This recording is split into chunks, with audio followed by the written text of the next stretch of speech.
why Laniakea should be the limit to these types of round trips.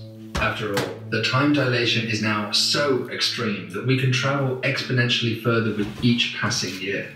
Indeed, you sometimes hear it claimed that we can even travel to the edge of the observable universe using constant acceleration. Those are galaxies some 46 billion light years away from us. But no matter how much we accelerate, no matter how extreme time dilation becomes, we will never be able to reach the edge of the observable universe. Now, why should this be?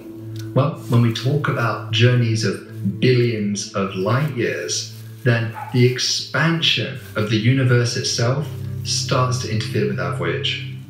In 1998, two teams of astronomers used distant supernovae to independently discover that the rate of the universe's expansion, something known since Edwin Hubble's time, was in fact increasing. It was itself accelerating. We do not fully understand why this is happening, but the cause is usually labeled dark energy. Using these measurements of the rate of the universe's expansion, we can define various thresholds, various horizons which limit our interactions with the outside universe. For example, the so-called particle horizon is the greatest distance which a particle of light could have traveled since the Big Bang itself, essentially, which was 13.8 billion years ago. Now, you might naively think that that means the distance should be 13.8 billion light years, but because of the expansion of the universe, it's actually a much greater distance, ends up being 46 billion light years across. Now, coming back to us.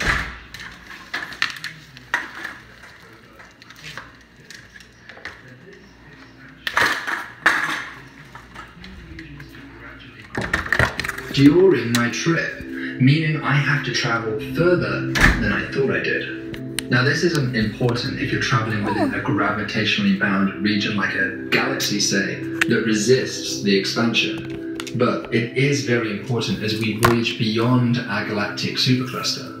As far as I can tell, there is no previous mention or calculation of a round-trip horizon in the literature, but we should be able to calculate it by solving the following set of equations. I'll link to a paper down below where you can learn all about how to do these kinds of calculations yourself. But to save you that pain, the resulting proper distance turns out to be 8.3 billion light years away. This distance represents a cosmic point of no return. Once you cross it, there's no coming back. You would never be able to get back home, even traveling at the speed of light. And that's because the expansion of the universe simply outpaces you. And yes, space can and does expand faster than the speed of light.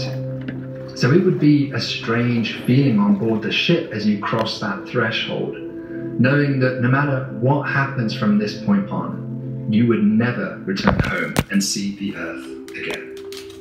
Since we can't return home beyond this point, let's not even try. Let's change the rules of our trip and make it a one-way ticket. Now, I'm still going to assume that the second half of our journey is a deceleration phase where we come to a stop. And that's simply because it's very difficult to talk about how much time has passed by unless we return to the same inertial frame of reference from which we left. Now, liberated from the need to come back home, you might expect that we can travel far, far further into the universe, perhaps even to the edge of the observable universe. But again, the answer is no.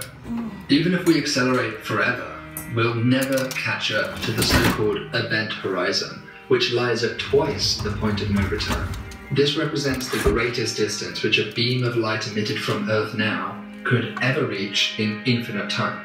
Because parts of the universe are expanding at the speed of light, then we can never catch up to such regions and thus end up being limited to distances within this so-called event horizon. But what the hell? I mean, we've come this far, let's just keep going.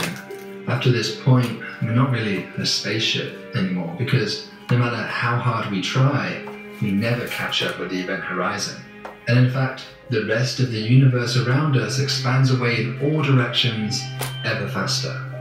Soon, there are no galaxies, no clusters, nothing around us as the universe expands ever faster beyond our view.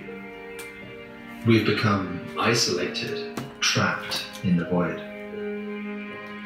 If we're not really a spaceship anymore, perhaps we've become a time ship. Could we use our ship to travel to the end of time itself?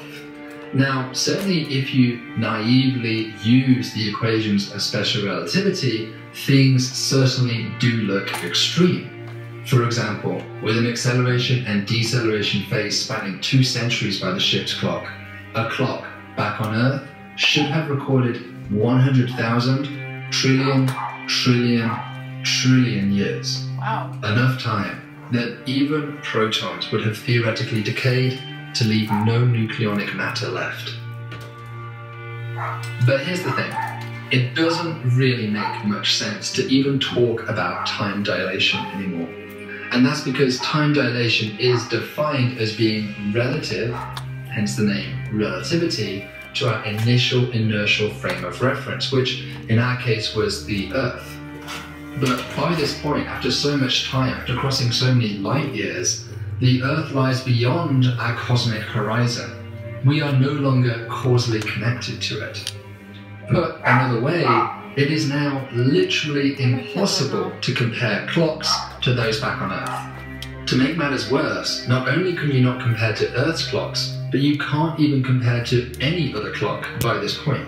That's because by now the universe has expanded by a factor of 10 to the 10 to the 55, and statistically there would very likely be no other particles within your entire observable universe except for you. Even the cosmic microwave background has thinned out to nothing by now. How can we even talk about measuring time, comparing clocks, when the clocks effectively exist in separate universes by this point? The very definitions underpinning time dilation have effectively unraveled. And so here, finally, your journey comes to a close. In complete isolation, a perfect void. You and your crew have become a monument to times that once were, to a universe that once was. And perhaps as you and your crew finally pass away into the night, you think back to that fateful day that you agreed to step on board this vessel, to be locked into a tomb that hurtled into nothingness. Damn. The universe right now is in its youth. We live in its flourishing years, with stars sparkling across the sky, and perhaps life too proliferates across the cosmos. This is its golden era, and we are a product of it. There's never been a better time to be alive, and there probably never will be again. Like all things, the universe must eventually end. But for now, we have a moment in the sun. Summer days to live, grow, and build by. Let us use the time that we have wisely. It's just his place to die. He pushed away the pain so hard, disconnected himself from the person he loved the most. Sometimes when you wait, lose. Download the Domino's app today and become a piece of the pie rewards member to earn points toward free pizza. Was that the end of the video? Anyways.